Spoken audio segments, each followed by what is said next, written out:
India, a land of vibrant colors, incredible spices, and some of the most extreme traditions on the planet. We're going deep into the heart of India to explore 9 traditions that will test your limits just watching them. Imagine this, a pathway of glowing embers, radiating heat you can feel from feet away. It's enough to make anyone sweat, but for the devout followers of Draupadi, this is a walk of faith. They call it Timiti, and it's not for the faint of heart. Barefoot, these individuals conquer the fiery path, their faces etched with determination. Some say it's the power of belief that shields them, a testament to their unwavering devotion. Others point to the science, the low thermal conductivity of embers, and the speed at which they cross. But whatever the explanation, there's no denying the raw courage on display. The air crackles with tension as each person takes that first step, the heat licking at their feet. The crowd holds its breath, a collective gasp escaping as they witness this act of sheer willpower. But here's the kicker, some participants faint. The heat, the stress, it takes its toll. And yet, year after year, they return to the flames. Brace yourselves, because this next one is truly a sight to behold. In Maharashtra, they practice a ritual that sparked outrage and amazement in equal measure, baby throwing. Picture this, a temple perched high on a cliff, a sheer drop of 50 feet. Now imagine a newborn baby being dropped, intentionally from the top.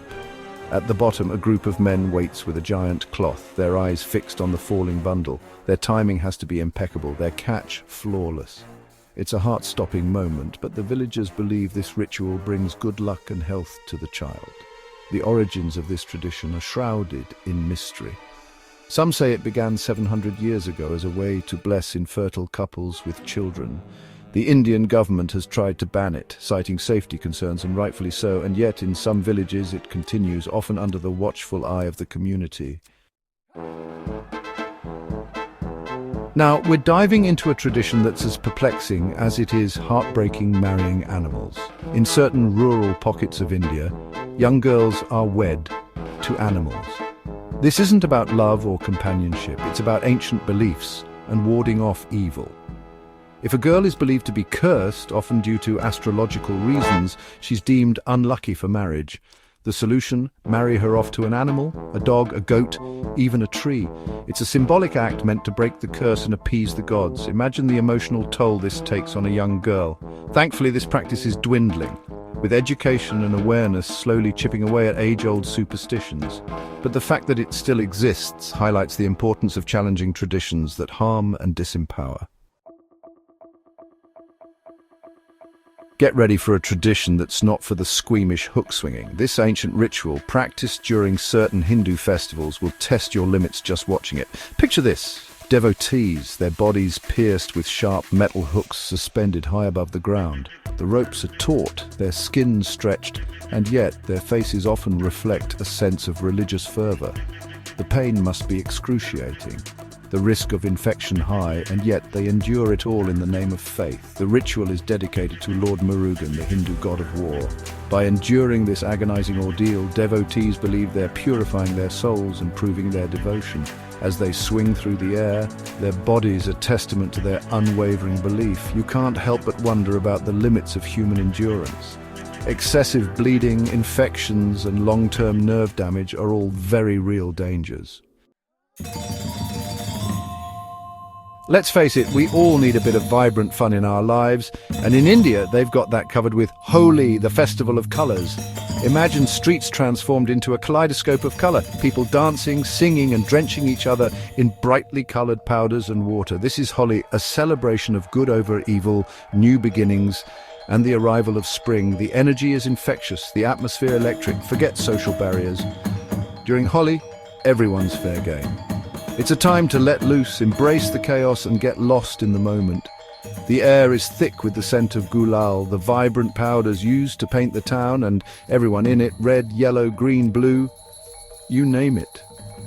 But Holi is more than just a giant party, it's steeped in symbolism. The colours represent the triumph of good over evil, inspired by the legend of Holika, a demoness who was vanquished by fire. Hold your noses, folks, because this next one is definitely not for the faint of heart or stomach. We're heading to the village of Gorhabit in Karnataka, where they celebrate a festival that's sure to raise an eyebrow or two. Forget colourful powders and water balloons. In Gorhabit, they celebrate with something a little less conventional: cow dung. That's right, cow dung takes centre stage in this unique fertility festival.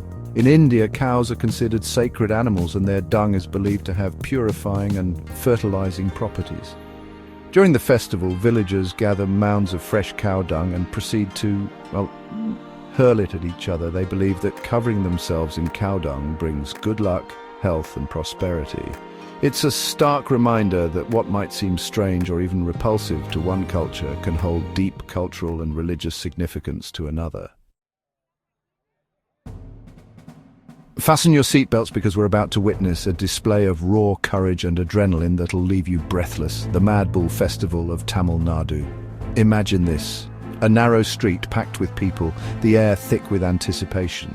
Suddenly a bull, a massive snorting beast, is released into the crowd. Panic ensues, people scatter, but for some the real challenge is just beginning. This is Jallikattu, a tradition deeply woven into Tamil culture. Young men, fueled by bravado and a desire to prove their mettle, attempt to tame the raging bull with their bare hands. No ropes, no cages, just pure, unadulterated human versus beast. The energy is electric. The crowd roars with every charge, every near miss, every successful grapple, but this tradition comes at a cost. Every year people are injured, and some even fatally. Animal rights groups have condemned the event, calling for its ban. From adrenaline-pumping bull runs, we're shifting gears to a tradition that's surprisingly peaceful yet equally fascinating: offering hair to temples. Across India, you'll find temples adorned with mounds of human hair. For many Hindus, hair represents vanity and earthly attachments. Shaving one's head, a practice known as tonsure, is seen as a way to renounce ego and surrender to a higher power. It's a symbolic shedding of the old self, a spiritual rebirth. Pilgrims, young and old, flock to temples like Tirupati Balaji, often standing in queues for hours to offer their hair to the deities. But here's where it gets interesting. The hair doesn't go to waste. The temples, often overwhelmed with these offerings, sell the hair to wig makers and exporters worldwide. It's a multi-million-dollar industry, with some temples generating significant revenue from these hair auctions. Love, marriage, finding your soulmate, these are universal aspirations. But in India, the path to matrimony often takes a different route: arranged marriages. Forget Tinder swiping and blind dates. In this tradition, families play matchmaker, carefully considering factors like caste, religion, social standing, and even horoscopes. It's a pragmatic approach to marriage, one that prioritizes compatibility and family values over fleeting romance. Now, while the concept might seem archaic to some, arranged marriages in India are far from loveless unions. Families invest time and effort in finding suitable matches for their children, often involving extended family and friends in the process. Yes, love marriages are becoming more common, especially in urban areas, but arranged marriages remain deeply ingrained in Indian society, often seen as a way to preserve cultural traditions and ensure family stability. So there you have it. 9 of India's most astonishing traditions, from firewalking to baby tossing, cow dung fights to arranged marriages. India is a land of contrasts, a place where ancient beliefs coexist with modern realities. Which tradition surprised you the most? Let me know in the comments below. And hey, if you're up for a real adventure, why not experience these traditions firsthand? Just remember, always be respectful, do your research, and maybe pack a strong stomach. A 10-minute cinematic video featuring real footage and images of each tradition would make this content even more engaging. Don't forget to like and share.